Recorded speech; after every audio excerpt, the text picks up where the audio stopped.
everybody, what advice will you give them? Okay, That's so giving up to life. Oh, Or okay. giving up hope. So first of all, if you don't have access to medical treatment, just accept that that's who you are. It's very hard, I can tell, because it deals with your self-esteem a lot. You feel like you're not like every other person. I just feel like you need to accept that that is who you are. You didn't make yourself that way. It just happened.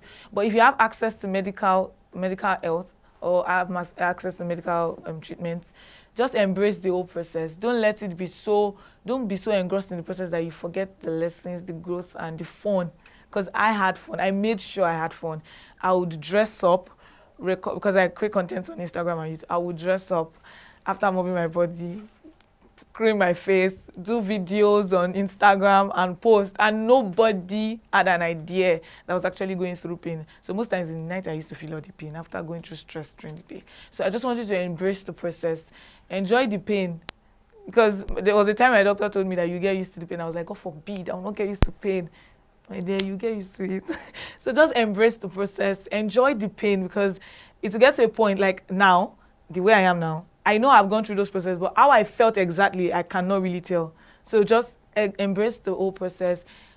If you are a Christian, pardon me, I am, just pray, enjoy God's presence, and have people. I had so much people around me. Good friends really matter. Like I don't know them from Adams. I met them in school, and they were taking care of me, taking my baits, pouring my feces. You say, I think taking care of me actually. Ebu Oluwa's precious story and how she had to come up with it is a whole lot. And I'm sure if you is passing through anything, your health, just be strong, and please, if you have to go to school, go to school. Please go. To help you a lot.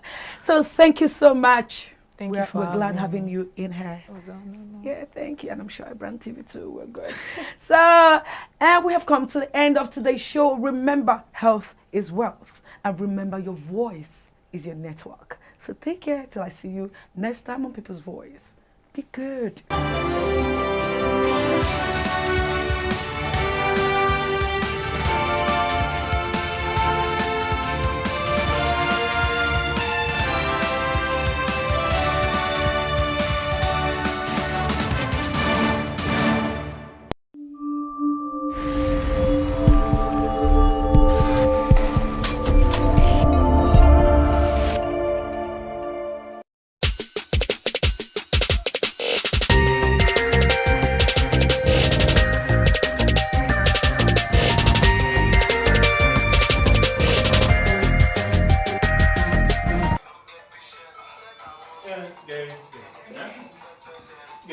My baby. Yeah.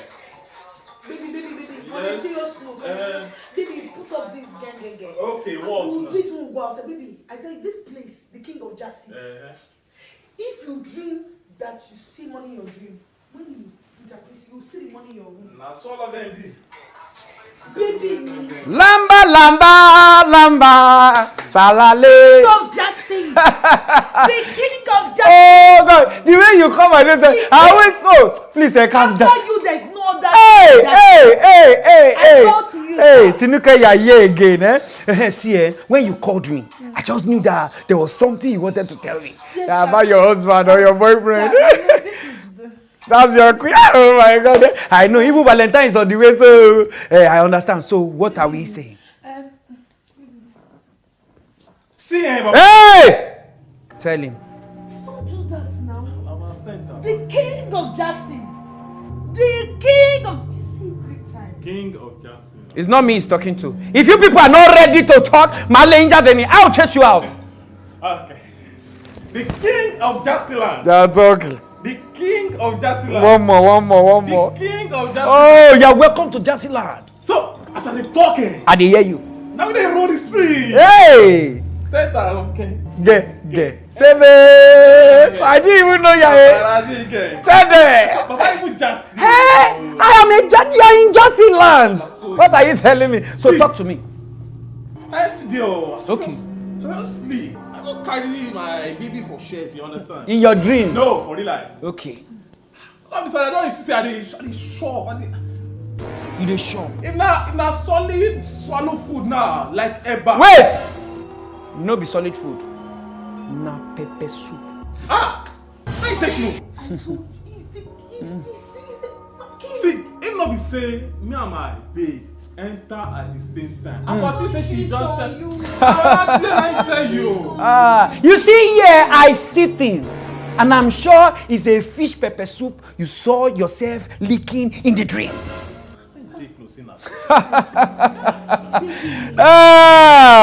the fish can't be like Titus. Titus! Titus! If not Titus you see, that means na either syphilis or gonorrhea. Not be that one, Baba. So wait till you see for your dream. Which fish you see yourself they take for dream? Croaker or catfish? Croaker or catfish? Ah, very good. Hey, let me tell you what I see. Hey! You'll be suffering from coronavirus. That's what I see. Ah, no. Oh, clear, Baje. Very clear. Coronavirus, right? Yes. So that's what I'm seeing. You want solution? Do you both want solution? Or you are doing? Do you want solution? Very good. Yes. Now look for a 2-week-old pregnant mosquito and bring it to me. 2-week-old pregnant mosquito and bring it to me.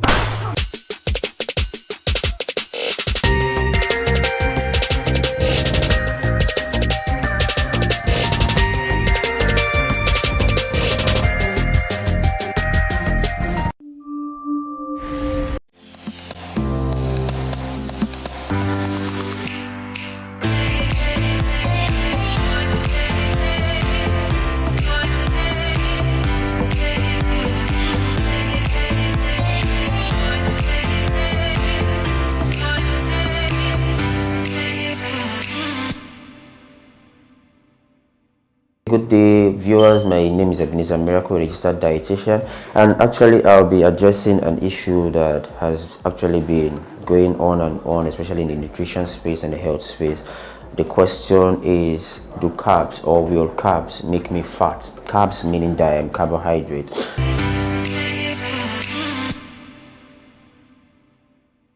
So first of all, I actually like to say that every food you eat, every staple food you eat contains an amount of carbohydrate, proteins, fats, and minerals or vitamins. So it's always there. There's an amount of carbohydrate, there's an amount of protein, there's an amount of fat in every food you eat. So when you say you're not going to eat carbohydrates, whatever choice you make also still has an amount of carbohydrate. So when you say I just want to eat proteinous food, every proteinous food you see outside there has an amount of carbohydrate and have an amount of protein and have an amount of fat. So for example, let's use example beans has more carbohydrate than protein and has a little bit of fat.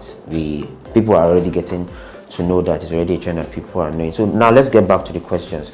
Do carbohydrate or will carbohydrates make you fat? Now the first question we should ask ourselves is, what are the functions of carbohydrate? We need to know the functions of carbohydrate to see if it's a class of food that should actually be removed from our diet, if it's important to remove it, and what are the benefits of carbohydrates and what are the detrimental health effects if you actually do remove carbohydrates from your diet. So carbohydrate, one of the functions of carbohydrate, major function of carbohydrate actually is to give energy to the body. Proteinous food gives energy to the body, fats containing foods also give energy to the body, but those are not their primary roles in the body. Carbohydrate actually gives energy to the body, it supplies glucose to the brain. It helps the liver to function well, and it also makes sure that your gut environment is healthy. What I mean your gut environment, I mean your gastrointestinal tract, from your mouth down to your esophagus, to your small intestine, to your stomach, and down to your anus. There's an environment around that place that should be kept healthy. That is actually the major function of carbohydrate. Make sure that your gastrointestinal tract is intact, and it also supplies glucose to the brain. So there's no other food you eat that would supply glucose to the brain, apart from carbohydrate containing food. And when I mean carbohydrate containing food, I'm now talking about the umbrella of the rice, the pasta, the bread, the yam, the potatoes, because that's what people see as carbohydrate containing food. But apart from that, there's carbohydrate in every type of food you want to eat, apart from the fact that you also say you want to just stay on maybe fish, meat and oil and margarine or butter or something. That's when you say you want to actually stay clear of carbohydrate diet. But if you're going to take fruits, if you're going to take beans, if you're going to take pulses, lentils, salads and all, you are still on a carbohydrate diet. So those are the major functions of carbohydrate containing food, the ones we said are under the umbrella of those ones that look like they are white, that it contains so much sugar according to people. Those are the actual major functions of carbohydrate containing food.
Now, one of the detrimental effects of taking out carbohydrates totally from your diet is the fact that you are removing the primary source of energy to the body. You're actually removing the primary source of glucose to the brain. The brain needs constant supply of glucose at every time. So when you remove it totally from the body, you're actually cutting off the source of glucose from the body. And you're actually making protein and fat provide energy, which is not supposed to be their major function. Protein's major function is to help to build up tissues. To help to produce hormones, because what happens in your body is that your body cells and hormones and systems, they produce, they die and they recreate, and protein is actually responsible for that. So when you take out carbohydrate, which is a protein sparer, what happens is that you now make protein to be providing energy to the body, while the major function of it will now be reduced. It focuses on carbohydrate. Now, to the major question, do carbs make us fat? Now, each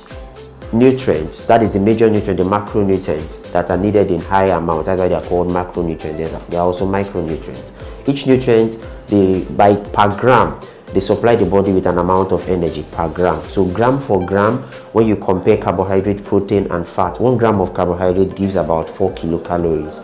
A calorie is the unit amount of energy your body uses to supply energy to supply energy for bodily functions per day. So For carbohydrate, protein, and fat, 1 gram of carbohydrate is actually 4 kilocalories. 1 gram of protein is 4 kilocalories. 1 gram of fat is 9 kilocalories. So gram for gram, fat by if you put fat and carbohydrate side by side, 1 gram of fat is higher in kilocalories than 1 gram of carbohydrate. So you see that it is not even the carbohydrates that is making you fat, it's actually more of the fat. Now the body works in a very funny way. When you take in carbohydrates, it's excess of carbohydrate is actually stored as fat. But when you take in fat, excess of fat is not stored in the body, it's actually burnt off if you are going to be active during that day.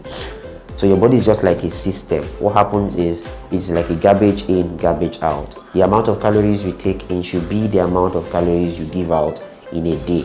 So when you take in an amount of carbohydrate or fat or protein from a food, assuming you take 1000 kilocalories per day, your exercise should also be commensurate to 1000 kilocalories off. So what makes you fat is that you've taken in 1000 kilocalories, but you sat down throughout the day and you are not doing anything. You are sedentary, maybe at work, you're always sitting down, you're not walking about. You've not burnt calories that is up to 1000. Maybe in a day you just burn about 300 kilocalories, but you've taken 1000. So that is an excess of 700 kilocalories is still left in your body. The next day you still take in more, because the calories in your body, when you don't burn them in a day, they are stored in your body. And most times what happens is that they are stored under our tissues, either under our tissues or in our fat stores. Stored under our tissues in our fat stores. So 1 gram of carbohydrate, 1 gram of protein, 1 gram of fat would give you an amount of kilocalories. Just carbohydrates won't give you all the kilocalories. Just proteins won't give you all the kilocalories. The same thing for fat. Just fat won't give you all the kilocalories. So each of them, when eaten, when consumed, gives you an amount of calories. So if you are not active that day, you just know that you're storing calories without taking them out.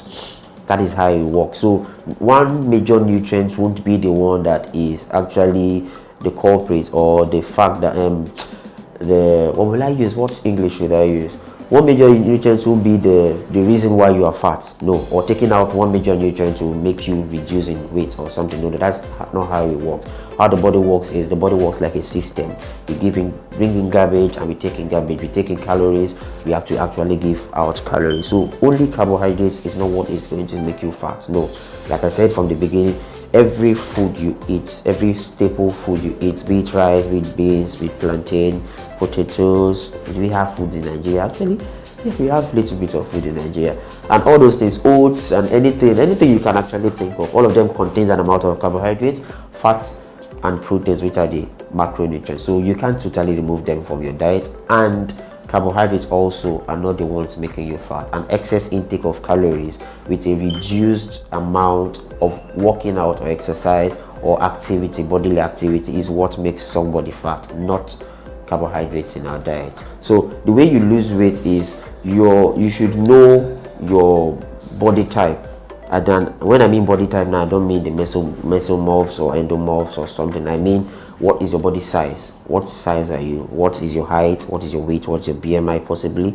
And just BMI won't actually give you a good what will I say, a good detail about the amount of fat in your body. So you should have those things at the back of your mind. The way you know your number, the way you know your account number, so you can easily send it to one person that asks you for it, should be the same way you should know your height, your weight, your BMI, possibly your body fat, and all those things. So when you know those things and you actually look at it, you know the amount of calories you're supposed to take in. That is actually the work of a dietitian, though. We are the ones that will be able to do the calculations for you and tell you, okay, you are actually a 5'9" and you're 75 kg, you're supposed to be on 2000 kilocalories, you're supposed to be 1800 kilocalories, because there are many calculations to get down to that calorie intake. So when a dietitian does this for you, and when he does the calculation and he tells you, okay, you're supposed to be on 1800 kilocalories, and these are the foods you're supposed to take, these are the amount of food you're supposed to contain. So when you do those kind of things and take your normal amount of food you're supposed to take, that is lesser than what you've been taking before. Because most people will tell you, I don't eat too much, but when you start asking them how much of rice do you eat, how much of beans do you eat, and when you do your calories, you just notice that some of them are taking about 3000 kilocalories, some of them are taking about 2500 kilocalories, and not just from the normal staple food we see around. And when I mean staple food, I mean the rice, the beans, the conventional foods you have, not just from the normal staple foods. Calories also come from outside the normal conventional foods we know. Calories comes from sugary drinks, pastries. Those ones are even actually the worst type of calories. The ones that comes from sugary drinks, the ones that comes from pastries, the ones that comes from processed foods. Those ones have, what they have actually in them is the trans fat. The trans fat that is actually very detrimental to your heart health especially. So those ones are the ones that majorly make you fat. So if you want to say stay away from carbs, you actually should be saying stay away from processed carbs and not the natural occurring fat in our normal food. So if you want to say that, stay away from processed carbs and all. So going back to how should you lose weight. So when you know the amount of calories you're supposed to take in and add it to exercise, because those things actually go hand in hand. The amount of calories you're supposed to take in, know the portion size of each food you're supposed to eat, and cut down on junk foods. When you know that, when you stick to that, and when you also do the type of exercise you're supposed to do, either aerobics or cardio exercise, with that way, you will notice that gradually you reduce in weight. And it's not a quick fix to anything. There's no quick fix to losing. There are quick fixes to losing weight. You can do so many types of things, but the ideal thing is know the amount of calories you're supposed to take in, know the amount of time you're supposed to do exercise. At least 30 minutes to 45 minutes max is okay. So when you do those two things, merge the two things together, most times this thing is just about a lifestyle modification, a sustainable lifestyle modification. So it turns to a lifestyle for you. It's not something you just say, okay, I'm giving myself 3 months, I want to lose 20 kg in 3 months. Actually, it's actually a crazy type of losing weight. I'm just saying, I'm giving myself 3 months, I want to lose 3 kg, 20 kg in 3 months. So when you do 20 kg in 3 months and you've lost the 20 kg, by adventure you lose the 20 kg, then after the 3 months you go back to the normal way of life of eating anything you see and taking much calories and not doing exercise, staying sedentary. So when you do that, you notice that the weight will come back again and you are just going to be living in cycles. So that's why I said it should be a sustainable lifestyle. A sustainable lifestyle where that diet you're going to be on is something that you can do forever. It's not something you are going to get tired of and say, okay, I'm not doing again, I'm out of this, I'm going back to my lifestyle. No. So know the amount of calories you're supposed to take in, know the types of exercises that suit your body. Because there are some people that might not be able to do some exercises, and some people that might be able to do something. Just know the two of them, match the two programs together, and you see you lose weight.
For mental exercise just builds your IQ capacity. It doesn't reduce calories or something. You're doing mental exercise, so you're just working on your brain. You're always thinking, your brain is always thinking. So in that way, your IQ is always running and always increasing. And also, it does have nothing to do with the amount of fat you've gained in a while. And sometimes mental exercise might just be you using your phone, or mental exercise might just be you pressing a system, but you are sedentary. So you need to move about. Most times I don't just sit down on my chair, because most times my work is majorly, everybody wants to go digital now. So most times some patients and some consultations are online. I just do a Zoom meeting, a Zoom consultation with them, but I make sure I don't always sit down on my chair. Most times I'm going downstairs, making sure I'm using the staircase, making sure I'm going around. Sometimes I just walk around the estate so that I make sure I'm not sedentary. So there's a difference between mental exercise, a difference between mental exercise and physical exercise. Physical exercise is what helps you to burn out calories, to wear out calories, but mental exercise has nothing totally to do with calories. Mental exercise might actually now even lead you to emotional eating, because when you are mentally fagged out, when you are mentally fatigued, it may lead to stress. And when your stress levels are high, your cortisol levels are high. And when your cortisol levels are high, you are wanting, so because most times what happens is that when they're mentally stressed at work, they resort straight to eating. So it's called emotional eating. So when you think you're doing mental exercise, you're actually increasing your stress levels, and when you increase your stress levels, your appetite levels might also increase. Like I said, one of the major functions of carbohydrate is to keep the gut healthy, the gastrointestinal tract. Now the gastrointestinal tract contains bacteria, the good and the bad bacteria. Now what happens is, if the amount of good bacteria are lower than the bad bacteria, then there'll be a problem, because your gut totally controls your health. Your gut health is your main health. Everything that goes through your mouth, the health of your gut environment, that is your gastrointestinal tract, determines your health. So if the bad bacteria are more than the good bacteria, they start giving you problems. You can now fall sick easily. You can be prone and be at risk of getting a disease. Not like you are going to get a disease if you remove them. You can just be prone because the carbs that supply those good bacteria for their functionality have been cut out, and the bad bacteria are now made to thrive more than the good bacteria. You're supposed to lose about, if you follow the normal way of losing weight, the normal way of losing weight, the medical way of losing weight, ideally you're supposed to remove about 500 kilocalories from your normal consumption. But what happens is, when you remove 500 kilocalories from your normal consumption, you're supposed to lose about 0.5 kg per week. So if you want to lose 0.5 kg per week, with maybe a good exercise plan, might give you 1 kg per week. That is the ideal way to lose weight. 1 week 1 kg, 1 week 1 kg. If you overdo it, you might get to 1.5 kg or 2 kg. So that is the idea. So people that do 10 kg in 2 weeks, 20 kg in 1 month, that is extreme. It's totally extreme. It's not advisable. Why it's not advisable is that those ways, those measures they take, most times they either go through green teas or slimming teas or some supplements or one very weird way of losing weight online, and that was the tapeworm way.